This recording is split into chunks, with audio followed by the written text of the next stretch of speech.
13 minutos pasan de las 8 de la mañana y desde el resultado electoral no paran de haber novedades en cuanto a lo económico, a la economía doméstica, las decisiones, los anuncios también que ha hecho el gobierno nacional, y debemos decir que ya estamos a jueves y nos levantamos con mucha incertidumbre. Vamos a analizar el tema económico con Fernando Galante, economista, a quien tenemos ahí del otro lado, aquí en Primero Mendoza. Fernando, buen día, ¿cómo le va?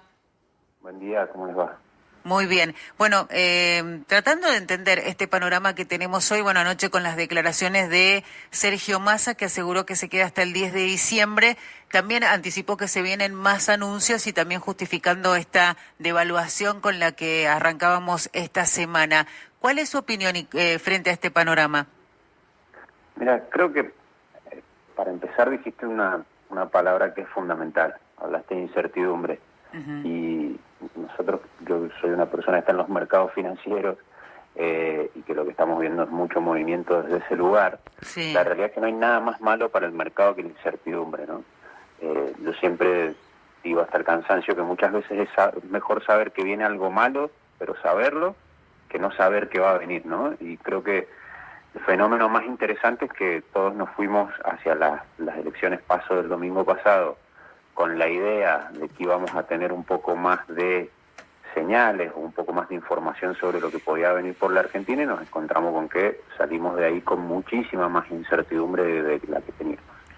Y desde ese entonces poco se ha hecho para mejorar en ese sentido, y ahí también hay que entender que, como bien decías también, el mismo ministro y candidato Massa ayer en algunas declaraciones no aporta demasiado en ese sentido, porque uno ve un ministro hablando de cosas como que lo que plantea Milei debería generar una corrida bancaria, porque está hablando de atacar los pasivos monetarios, ¿no? Con lo cual está hablando de un plan Bonex, hablando de cosas que no ayudan en absoluto, sino que todo lo contrario, generan más miedo en la gente, y uno ve un grado de irresponsabilidad muy grande en ese sentido, porque por más que sea candidato y que eso le pueda servir en el sentido de perjudicar al otro candidato, también es ministro de Economía, ¿no? Entonces lo que uno ve es que nadie está aportando nada en ese sentido, ¿no?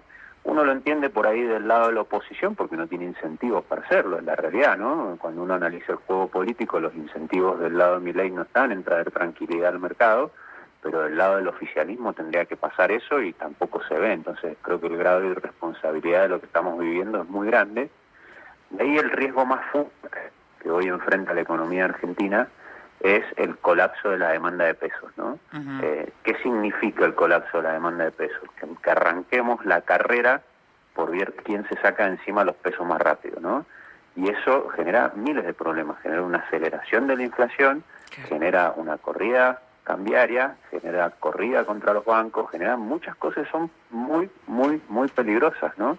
Entonces, tenemos que tener mucho cuidado porque el equilibrio, si es que se le puede decir equilibrio, es muy débil en ese sentido, ¿no? Entonces necesitamos empezar a ver más responsabilidad y más señales en ese sentido. Fernando, Carlos La Rosa, ¿qué tal? Encantado. ¿Qué tal, Carlos? Me gustaría saber si esta medida que tomó apenas terminada la elección el gobierno de esta devaluación es un manotazo de ahogado o una devaluación sin plan y nada más que una devaluación, o se podría enmarcar dentro de un contexto de política económica más grande.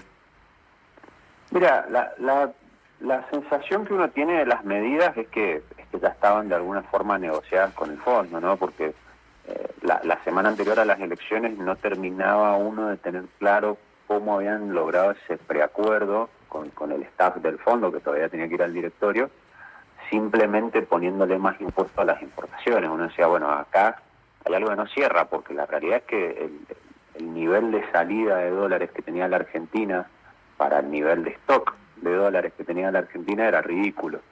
Algo tenía que pasar, ¿no? Y por eso hacía un poco de ruido, con lo cual claramente esto probablemente estaba preacordado, como que dijeron, ok, déjame pasar las elecciones y después te doy lo que me estás pidiendo, que es corregir el tipo de cambio.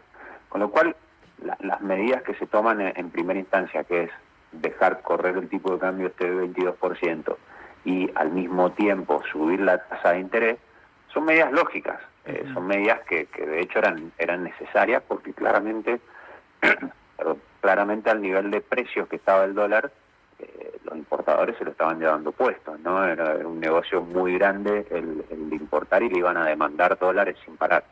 El problema es que como bien indicás, Carlos, cuando eso se hace sin un programa de fondo y cuando eso se hace con el riesgo de que se caiga, reitero esto, que se caiga la demanda de pesos y que tengas una corrida, el traspaso que tenés a precio es muy rápido. Yo me acuerdo que nosotros hablábamos, decíamos, bueno, hay que tener cuidado porque una devaluación, si no está bien manejada, se puede ir a precios muy rápido. Yo creo que nos sorprendió a todos. La velocidad con la que empezaron a corregir los precios fue inmediata, porque hay un problema de confianza muy grande. Entonces la gente dijeron, che, devaluaron un 22%, ok, remarco 30%. Claro. Ya estamos en una carrera que empieza a ser demencial y que tiene que ver con esto que comentaba antes. Entonces, ¿cómo se soluciona esto? No se soluciona con ninguna medida que puedas anunciar, se soluciona con llevar algo de confianza sobre lo que puede venir en los próximos meses. Y es una tarea difícil. ¿No? Si me preguntás, no tengo la respuesta exactamente cómo debe ser, pero requiere también un nivel de madurez política que no lo veo tampoco, ¿no? Pareciera que el gobierno está centrado, por lo que dijo ayer Massa, fundamentalmente en lo que son acuerdos o controles de precios, o sea, tratando de intervenir para parar una ola que me parece que es más profunda que lo que se pueda parar por la acción directa intervencionista del gobierno.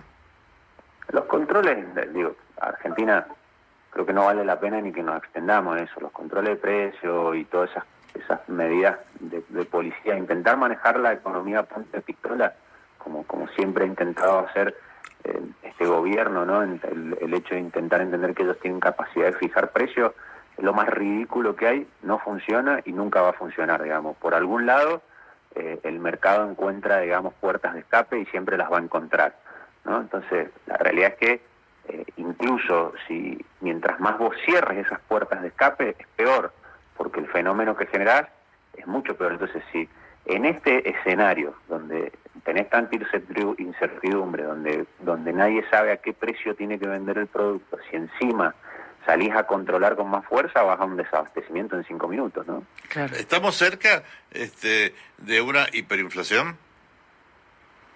Mira, la realidad es que la realidad es que me gustaría que la respuesta fuera no. No lo veo. Primero tendríamos que ponerle números, ¿no? Pero no lo veo. Sí estamos en una economía que se va acelerando. Digo, claramente ya estamos todos hablando de 2 dígitos mensuales para agosto y de 2 dígitos para septiembre que pueden empezar con un 2, digo, donde puede estar en el orden del 20%. Y eso se puede espiralizar muy rápido de vuelta. Si no generas confianza, si la gente empieza a correr cada vez más rápido del peso, eso no tiene control. Entonces, vuelvo a lo mismo, el equilibrio, si se puede llamar así, es muy, muy, muy frágil. Y cosas como las que vimos ayer no ayudan. Entonces, claro, creo que todavía estamos a tiempo de controlar esa situación y no caer en una hiperinflación, pero depende de nuevo de la responsabilidad de los que están gobernando. Tal cual. Fernando, la última, pensando un poco en lo que acabas de decir y teniendo en cuenta que uno de los candidatos a presidente además es ministro de Economía, ¿logrará equilibrar un poco como para, digo, es la mejor campaña que puede hacer, tener digamos, al menos un tramo final de su gestión un poco más aliviada? Mira, la realidad es que esto ya pasa a ser una opinión personal, ¿no? Sí. Yo creo que es muy difícil que mejore la situación, ¿no? La verdad que ya en ese sentido es muy difícil mejorar, pero sí sería muy importante contener. En este momento ya estamos hablando de medidas que sirvan de contención, al menos. ¿Para qué? Para que no pase lo que preguntaba Carlos recién de ir hacia una hiper, claro, o ir a una situación mucho peor. Y yo creo que el gobierno, si me preguntás, no soy analista político, pero creo que tiene los incentivos también para hacerlo, porque primero que tampoco le fue tan mal en las elecciones, para lo que son las variables económicas en la Argentina, la realidad es que tan mal no le fue. Y por otro lado, se mantiene competitivo en la provincia de Buenos Aires, que entiendo que tiene incentivos para seguir dando esa pelea e intentar ganar la provincia de Buenos Aires. Con lo cual, creo que por lo menos deberían tener los incentivos para intentar hacer eso. Lo que pasa es que uno ve Digo, en términos boxísticos uno ve que le han dado una piña y están mareados todavía, ¿no? Quiero creer que van a encontrar el camino para por lo menos contener las cosas estos 2 meses, y la verdad que en octubre veremos qué pasa, porque esto es día a día y las expectativas se mueven muy rápido, y veremos con el resultado de octubre con qué nos encontramos el lunes siguiente de nuevo. La realidad es que encima vamos por este camino sin brújula, porque la única herramienta que teníamos para intentar entender qué puede pasar, que son las encuestas, una vez más queda demostrado que no sirven absolutamente para nada, con lo cual de nuevo tendremos que esperar hasta ese domingo para saber con qué nos encontraremos, ¿no? Para ver el resultado final. Fernando, muchísimas gracias. Gracias a ustedes. Saludos. Hasta luego. Fernando Galante, economista, asesor financiero, hablando con nosotros en Primero Mendoza.